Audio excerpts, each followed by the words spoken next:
balik lagi di channel aku, Vivi Roving. Dan kali ini aku sudah sama teman aku. Siapa? Sylvia Tita. Sylvia Tita. Nah, kali ini aku mau berbincang tentang, membahas tentang CPNS. Nah, ini adalah, Tita ini adalah salah satu CPNS yang lolos di mana? Pemprov DKI. Pemprov DKI, guys, ya. Jadi kita akan berbincang gimana sih sampai ke titik ini dan proses yang telah dilewati gitu ya. Oh ya. Minum dulu guys. Biar tenang, biar santuy. Ya. Kita kan apa ya? Pertama kali ketemu ini. Iya, pertama kali ketemu lah ini, guys. Pertama kali ketemu, guys. Eksklusif diundang ini. Karena apa? Aku tuh kan apa ya? Pengen sharing season lah ya. Gimana sih? Karena apa? Jadi PNS DKI Jakarta kan kayak idaman semua menantu gitu ya. Iya idaman dong. mertua. Iya, PNS idaman mertua. Idaman mertua itu bukan hal yang apa ya, baru lagi, emang udah dari dulu ya. Dari zaman bahula. Iya, bahula. Kalau kesibukan Tita ini Sebelum ngapain sih? Ini kan aku baru 1 minggu nih masuk. 1 minggu. Aku dilantiknya tuh kemarin tanggal 2 Juni ya. Dilantik Pak Anies langsung loh, guys. Pak Anies langsung, guys. Ya ampun, Pak Anies langsung. keren banget ya. Terus langsung kerja di hari itu juga. Jadi tapi baru kayak aktifnya tuh hari Senin. Oh, aktif hari Senin. Itu daftarnya di apa? Di posisi apa? Aku di Dinas Pendidikan. Dinas Pendidikan. Terus aku ditempatin di si tenaga kependidikan. Jadi kalau misalnya di swasta tuh kayak di SDM. SDM-nya. Gitu. Oh iya. Jadi aku di tenaga kependidikannya. Nah, dulu jadi Tita ini kan satu angkatan sama aku. Kuliah. UM. Iya, kuliah di UM juga, guys. Tapi dia jurusannya dulu Administrasi pendidikan. Oh, administrasi Iya, pendidikan. administrasi pendidikan. Oh, gitu. Iya. Dulu tuh pasti ngiranya jadi guru. Karena ada pasti. pendidikan, padahal enggak. Administrasi pendidikan tuh yang kayak manajemennya. Nah, apalagi kita kan kuliah di mana? Di UM pasti. Oh, jadi guru. Iya, ya kan. Guru. Padahal tuh UM nggak cuma keguruan Guru, aja. Sekarang tuh udah kayak banyak jurusan-jurusan murni.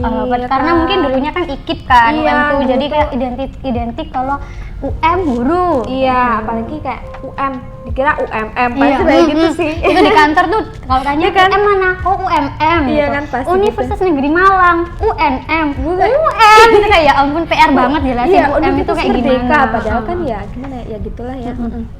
Jadi lulus tuh tahun berapa? Tahun 2020 kita 2020. corona kan ya, Angkatan corona, guys. Nggak Kita wisuda kita, wisudanya Wisuda online. online. Angkatan berapa tuh wisudanya? Angkatan berapa ya? 100 berapa? 2 apa ya? Aku 103. 102 sama 103 bareng kan ya? Aku lupa. Pokoknya itu 100 yang bareng, 102 kalau nggak salah. Enggak. Ya udah. Terus pertama kan itu daftar jadi PNS tuh motivasinya tuh disuruh orang tua atau emang dari diri sendiri sih? Maksudnya kayak emang niat dari diri sendiri, aku pengen jadi PNS gitu apa gimana? Iya sih, kayak dari diri sendiri terus Udah didukung niat gitu sama ya? orang tua gitu kan. Kalau orang tua tuh pengennya jadi PNS aja gitu kan. Terus Soalnya kamu juga udah kalau- niat gitu?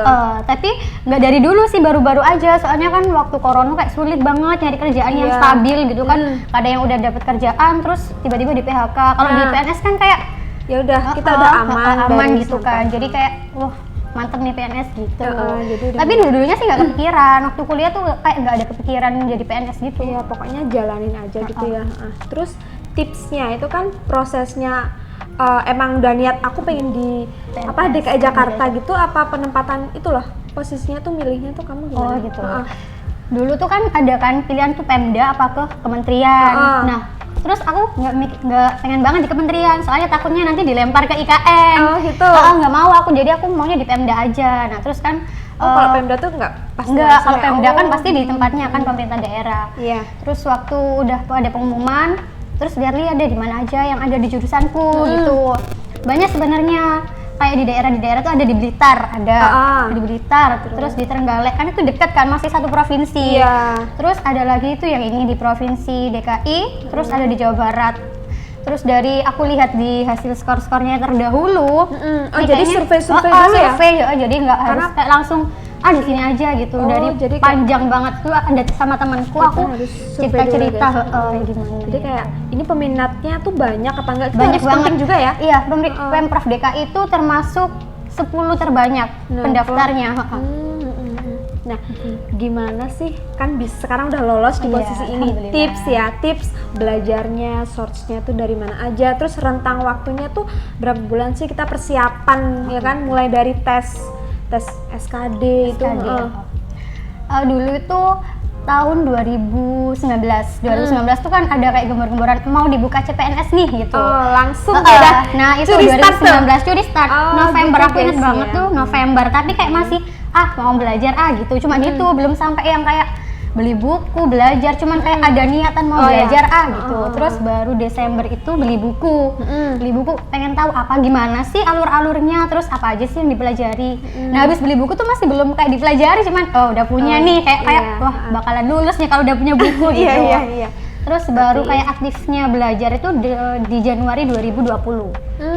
Januari 2020 tuh udah mulai start ya. Udah mulai start. Padahal itu belum ada kayak tanggalnya namanya belum ada, cuman kayak katanya dibuka, jadi kita harus persiapan guys, karena curi start dulu kan yang penting. Keberhasilan itu adalah apa?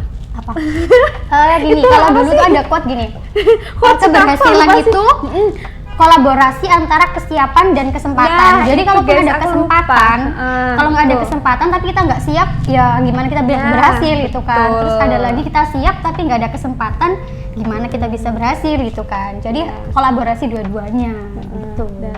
Jadi CPNS jadi fix karena officially PNS DKI Jakarta. Iya, CPNS nih masih C-nya. Masih ya? Iya, masih ada C-nya. Masih ada. Mungkin setahun lagi terus baru nanti dilantik jadi PNS gitu. Aku juga kurang paham sih guys, karena kan aku juga bukan PNS. Jadi ini ya sharing-sharing aja. Terus gimana nih? Setelah seminggu menjalani, jadi kan kita kan kayak sama-sama dari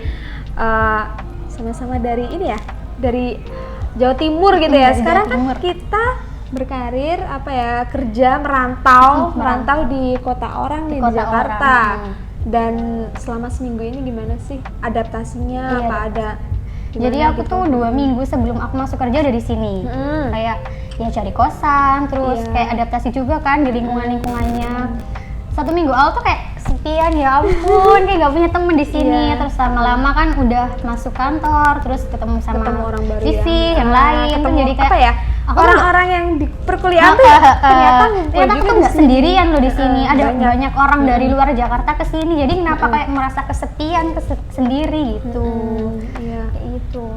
Terus kayak aku dulu jujur aja ya, dulu tuh aku juga daftar PNS, tapi persiapanku tuh cuma 1 bulan dan ternyata ya kesalahan juga sih ya. Karena 1 bulan tuh kurang matang lah ya, kurang matang tuh persiapan itu. Nah kalau kita sendiri persiapannya kan tadi udah beli buku ya, katanya udah beli buku. Itu ada ikut tryout online gitu nggak? Ikut tryout banget itu. Jadi aku mulai Januari kan ya, yang aku mulai aktif belajar. Itu udah mulai ikut? Januari tuh udah belajar online juga. Baca-baca, terus tryout. Terus aku tuh bikin kayak rekap gitu, rekap tryout. Berapa kali aku ikut rekap, terus ikut tryout. Buat evaluasi. Jadi kayak rapot tapi kita bikin sendiri buat kita sendiri yang nulis kayak gitu. Bener, aku tuh dari mulai tryout awal sampai aku mau SKD itu kan aku bulan September. Itu terhitung aku tuh ikut tryout tuh 130 kalian. Wow. Pokoknya pertama kuncinya apa? Konsisten, percaya, dan ya udah kita pokoknya husnuzon aja. Husnuzon sama Allah. Bener. Ya keren sih. Nah, terus tanggapan kamu nih, sekarang kan banyak berita di mana-mana ya kan, yang sudah dinyatakan lulus PNS, banyak banget tuh berita yang dia malah mengundurkan diri ya. Itu tanggapan kamu tuh gimana tentang berita itu? Itu kan aku baca-baca tuh katanya karena gajinya tuh nggak sesuai gitu kan. Nggak sesuai ekspektasi. Mungkin ekspektasinya mungkin kalau PNS tuh gajinya tinggi. Padahal tuh kalian sendiri kan sebelum daftar tuh harusnya udah survei. Semua orang kan bisa tahu kan gaji pokoknya CPNS PNS tuh berapa sebenarnya bisa semua orang tuh lihat. Kenapa nggak lihat itu dulu? Kalau misalnya dia udah daftar terus mengundurkan diri kan kasihan banget tuh sama yang peringkat di bawahnya, jadi kayak aduh udah nggak terima gitu kan. Kalau emang dari awalnya tuh dia nggak srek, ya udah waktu pemberkasan tuh nggak usah dilanjutin gitu kan, biar yang di bawahnya tuh langsung bisa. Kalau kayak gini kan udah nggak bisa. Dan apa ya, padahal kan dulu juga ada tuh ya, kita harus kalau daftar CPNS tuh nulis surat pernyataan kalau mau ditempatkan dimanapun ya kan. Terus emang apa ya, mungkin ekspektasi Gen Z sekarang tuh maunya tuh yang instan, padahal kan ya kalau CPNS tuh apa ya, kita kan ya emang rutin dan jangka panjang gitu ya. Kalau sekarang tuh maunya langsung set gitu ya, langsung maunya banyak, maunya gini gitu. Jadi kayak dengan gaji PNS yang segitu tuh kayak kurang apalagi gitu. Mungkin dulunya dia tuh di swasta dengan kayak gajinya kan ada sih ya yang udah kerja di cuma swasta, dia terus pengen switch gitu. Terus dia ambil di CPNS terus gajinya tuh nggak sebesar yang dibayangkan dulu di swasta. Jadi mungkin itu kaget bisa jadi kayak gitu juga.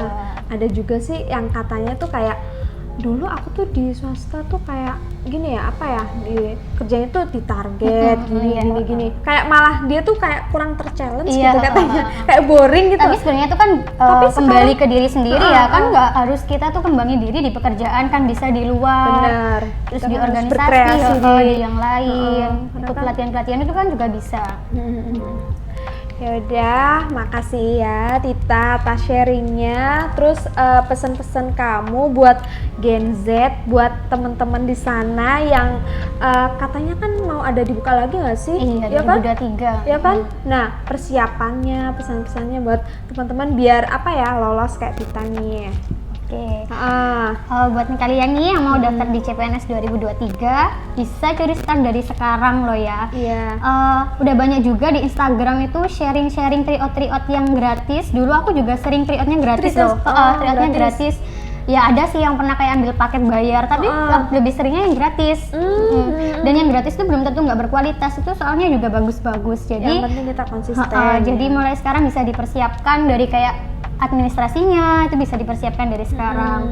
Oh ya, ada lagi Vi, biasanya di beberapa kementerian atau pemerintah daerah tuh syaratin buat punya TOEFL. Ya. Dulu aku juga pakai TOEFL. Jadi bisa dipersiapkan dari sekarang kayak gitu. Ya. Kalau dulu kamu aplikasi apa yang kamu daftar itu? Daftar buat tryout. Jadi banyak sih dulu di ID CPNS. Itu yang ID CPNS, terus Ayu CPNS, Sahabat CPNS, banyak banget pokoknya CPNS. Yang penting kalian rajin-rajin itu ya.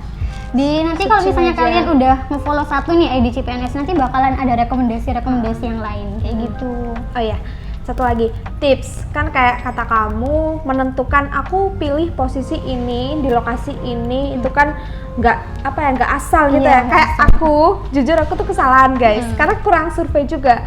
Jadi aku tuh daftar ke ke yang peluangnya tuh sangat sedikit. Dulu ini jurusannya apa tuh? Manajemen. Manajemen. Sangat sedikit dan aku tuh peringkat 5, kayak kurang dikit lagi ya. Memang belum rezeki ya guys. Waktu itu diambil berapa? 1? Iya.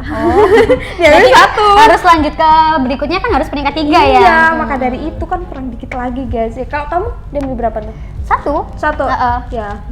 1. Ya, kamu tipsnya gimana tuh? Ya pasti itu ya, survei dulu ya. Survei dulu, jadi dari beberapa yang tadi aku list itu kan, aku lihat di tahun sebelumnya gimana sih skor-skornya mereka gitu. Terus habis itu dilihat juga kayak, kalau aku dulu sih sama sharing ke teman kayak gitu. Terus selain itu aku dulu juga mempertimbangkan kayak syarat yang harus dipenuhi. Kayak gitu. Syarat dulu kan aku pakai TOEFL. Sebenarnya TOEFL itu aja sih. Nah, di Pemprov DKI itu termasuk tinggi TOEFL-nya. Iya sih. Dari berapa? yang lain. Berapa? Dulu minimal 450. 450. Iya, 450. Waktu itu 450. Belajar, persiapin TOEFL, pokoknya kalian positive thinking. Aja lah ya. Terus lagi kan sebenarnya kalau kita ngambil formasi itu yang pertama dilihat tuh itu jabatannya sebagai apa. Jadi nanti ke depannya tuh tahu. Kalau dulu tuh kesalahan aku nggak lihat dulu jabatannya apa. Jadi aku belajar yang SKB tahap kedua itu waktu kayak kok gini gitu kan. Aku tuh udah beli paket tryout gitu, ternyata soalnya nanti yang bakal keluar tuh nggak kayak gitu. Aku kan tanya-tanya ke kakak-kakak yang udah lolos gitu kan di itu formasi penting itu. juga ya. Harusnya tuh sebelum kita milih di mana, kita harus tahu jabatan itu tuh nantinya apa tupoksinya gitu, kayak gitu. Jadi nanti bisa kalau waktu SKB tuh nggak kayak kebingungan. Ya gitu ya Iya. guys, dicatat ya. Dan pokoknya gitu aja kita sharingnya hari ini, semoga bermanfaat. Dan jangan lupa subscribe dan juga jangan lupa follow Instagramnya @sylvia_ttsr. dan Viviro. Dadah.